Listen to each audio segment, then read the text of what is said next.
After 36 years, the Detroit News and Detroit Free Press are cutting ties. The city's two largest newspapers entered into a joint operating agreement in the 80s that will continue until the end of this year.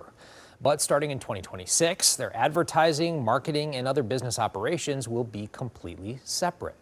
7 News Detroit reporter Ruta Olsonida is listening to people with ties to the newspapers about what this means for the future of the publications. The Joint Operating Agreement, or the JOA, meant the two papers shared some things on the back end, but had two separate and competitive newsrooms. Now that they will be completely split, it's an opportunity for the two papers to differentiate themselves. There's tremendous confusion all the time about what's our relationship with the Free Press. What is the JOA? What's the partnership? Aren't they the same? We've never been the same, but it really allows us to say, no, we're absolutely, completely separate. It's an era of new beginnings for the Detroit News and the Detroit Free Press.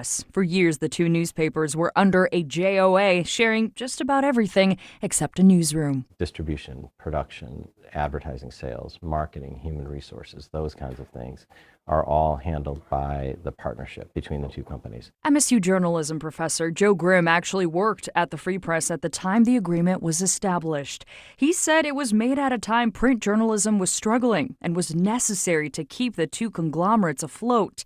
But it was still strange to be in any sort of partnership with your biggest competitor. I remember distinctly in 1989 when they announced they were going to apply for a joint operating agreement, because from the day I walked in the door at the Free Press, I knew I was in a war, a competitive war with the Detroit News. The parent company of the Free Press, Gannett, made the split announcement on Monday, saying in a statement, quote, "The joint operating agreement between the Detroit Free Press and the Detroit News is set to expire at the end of the year, and the partnership will not be renewed." It'll be interesting to see what these newspapers become, because they're going to have to change. Gary Miles with Detroit News says without the partnership, the paper can now operate more closely with their smaller sister papers across Metro Detroit, including the Oakland Press and Macomb Daily. This really allows us to bring the power of the newsrooms together. Any, talks of consolidating those newsrooms at all? Not that I'm aware of. I mean, I think they all have powerful brands on their own. So exactly how the two papers will differentiate themselves will be made more clear over time. But readers can expect a change in what the two papers focus on